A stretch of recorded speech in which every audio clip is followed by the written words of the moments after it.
ने ये कह दिया कि गृह युद्ध फैला दिया है सुप्रीम कोर्ट ने, तो मैं ऐसे नेताओं को भी नजर आएगा कि अगर मुसलमान इस देश में आजाद नहीं होता तो हिंदुस्तान आजाद नहीं। हर युद्ध करने के लिए तैयार बैठे हैं हम लोग। पीछे कमजोर समझने की भूल मत करना नरेंद्र मोदी।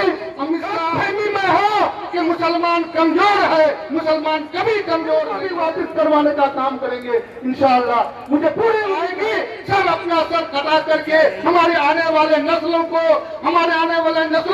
ये तोहफा देने का काम नीतीश कुमार को, नरेंद्र मोदी को, अमित शाह को बताना चाहते हैं, चंद्रबाबू नायडू को भी बताना चाहते हैं कि आप इस कानून को वापस ले लो, नहीं तो मुसलमान तैयार बैठा है क्योंकि अपनी जान की कुर्बानी भी दे करके इस देश को आजाद करने का काम किया। नमस्कार।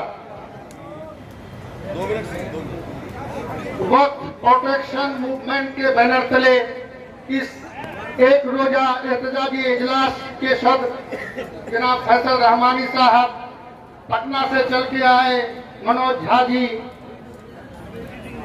और डॉक्टर अनवर साहब और कारी शोएब साहब और हमारे यहाँ के सभी मकामी रुकने असेंबली और जितने भी सियासी पार्टी के रहनुमा मौजूद हैं और हमारे जितने भी तंजीमों के उलमा कराम और दूर दराज से आए हुए तमाम नौजवान साथियों, बुजुर्गों और मीडिया के साथियों, सबका मैं तहे दिल से शुक्रिया अदा करता हूं कि आपने इस इजलास को कामयाब करने का काम किया।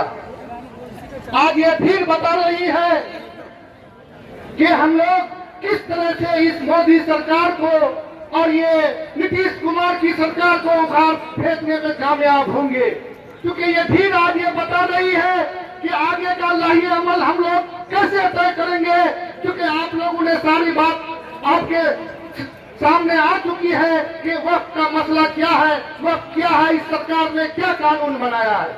ये सारी बातें हम समझते हैं कि सारे लोगों के जानकारी में आ चुकी है। हमारे पूर्व के लोगों ने अपनी बात रखकर आप लोगों को इसकी जानकारी दे चुके हैं। तो आगे का लाही अमल क्या होगा, हम लोगों को इस पर अमल करना है, क्योंकि इस सरकार को मालूम नहीं है कि ये कौम कुर्बानी देने वाली कौम है। अगर ये इतिहास पढ़े होते तो इस तरह के काम नहीं करते। अब अगर आप देखेंगे, अगर इतिहास के पन्नों को उलट करके, तो आपको नजर आएगा कि अगर मुसलमान इस देश में आजाद नहीं होता तो हिंदुस्तान आजाद नहीं होता। तो इसलिए इसको कमजोर समझने की भूल मत करना नरेंद्र मोदी, अमित शाह। तुम गलत फहमी में हो कि मुसलमान कमजोर है, मुसलमान कभी कमजोर नहीं है। अगर वक्त आएगी सब अपना सर कटा करके हमारे आने वाले नस्लों को ये तोहफा देने का काम करेंगे। उससे पहले कि तुम ये कानून वापस ले लो, तुम्हें नहीं तो उखाड़ फेंकने का काम हमारी अवाम करेगी।